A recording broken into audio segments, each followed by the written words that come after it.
La Réunion est une île jeune à la fois d'un point de vue géologique, mais aussi par son histoire humaine, à peine plus de 350 ans depuis son peuplement. L'histoire de notre bout de rocher est très dépendante de deux choses, sa géographie et la localisation dans l'océan Indien, et ses relations avec la mère patrie dont la capitale est située à 9391 km. L'île fait partie de l'archipel des Mascareignes avec l'île Maurice et Rodrigue. L'histoire de la Réunion est relativement récente, car ni les Arabes l'ayant découverte au Moyen-Âge, ni les Portugais l'ayant redécouverte au XVIe siècle n'ont vu l'intérêt de coloniser cette terre volcanique, même si les Européens l'utiliseront comme point de ravitaillement sur la route des Indes. Il faudra attendre 1640 pour que des navigateurs français s'intéressent à l'archipel des Mascareignes. En 1642, les Français créent le comptoir de Fort-Dauphin, Madagascar. Ils débarquent sur Mascareignes la même année et nomment l'île Bourbon en hommage à la famille royale française. Durant plus de 2 décennies, les visiteurs vont se succéder dans l'île sans véritablement s'y établir. L'histoire la plus notable est celle d'Antoine Couillard qui, après avoir tenté de prendre le pouvoir à Fort-Dauphin, est exilé avec ses compagnons sur l'île Bourbon, déserte en 1654.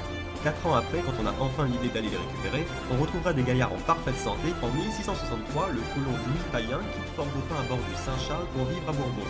Il débarque à la baie de Saint-Paul avec un ami, 10 serviteurs malgaches, dont 2 femmes. 10 bonhommes pour juste 2 femmes. Je serais elle, j'aurais senti le problème. Il faudra attendre 1665 et la création de la Compagnie des Indes orientales par Jean-Baptiste Colbert pour que les choses sérieuses débutent. Ce monsieur qui avait l'esprit d'entreprendre décide de faire fructifier les colonies de la France. Étienne Regnault est envoyé sur l'île Bourbon avec 4 navires pour peupler et exploiter cette terre sauvage. Il devient d'ailleurs le premier gouverneur de les quartiers de Sainte-Suzanne et Saint-Denis où les terres sont plus facilement cultivables que ceux de Saint-Paul. En 1674, suite au massacre des colons par les Malgaches, les Français quittent Fort-Dauphin. Leur exode va favoriser le développement de la colonie de Bourbon.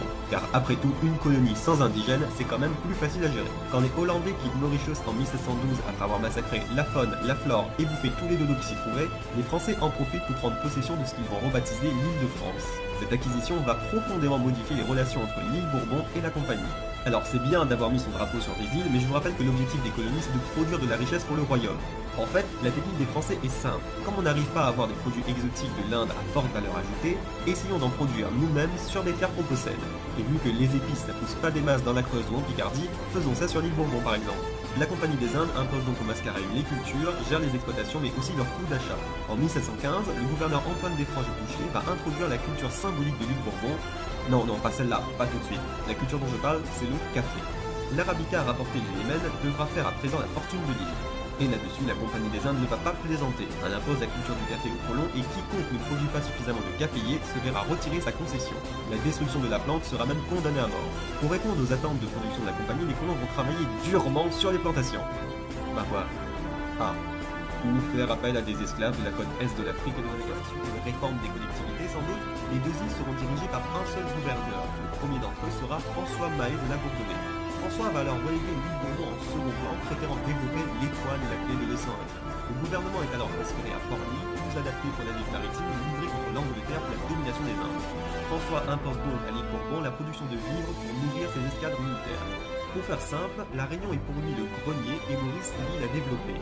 Bon, je suis une mauvaise langue, il va quand même un peu aménager Bourbon avec des chemins, des casernes, des hôpitaux. Mais il durcit l'esclavage en mettant en place des milices pour chasser les esclaves en fuite. Car oui, entre 1735 et 1765, le nombre d'esclaves sur l'île Bourbon passe de 6 000 à 21 000, alors que la population totale est de 25 000 habitants.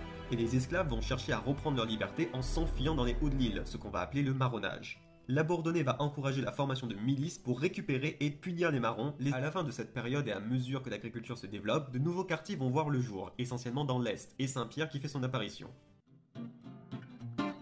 À la suite de la guerre des 7 ans qui oppose notamment les Britanniques aux Français pour le contrôle des colonies du monde, la Compagnie des Indes orientales fait faillite, et le roi de France rachète les Mascareignes pour un coût de 7 635 348 livres pour les 2 îles.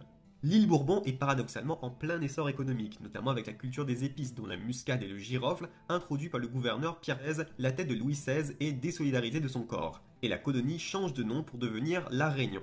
Alors l'origine du nom n'est pas très claire, est-ce que c'est un hommage à la réunion des révolutionnaires contre le régime monarchique, ou un nom symbolique pour rappeler aux citoyens l'importance de se réunir face à l'adversité? Cela n'empêche, l'île n'a pas du tout une âme de révolutionnaire. Les colons refusent catégoriquement la première abolition de l'esclavage imposée par la Première République en 1796.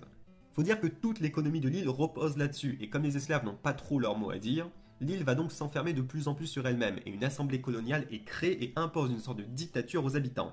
Pour preuve que l'esclavage reste primordial pour les colons, les révoltes d'esclaves sont sévèrement réprimées durant cette période.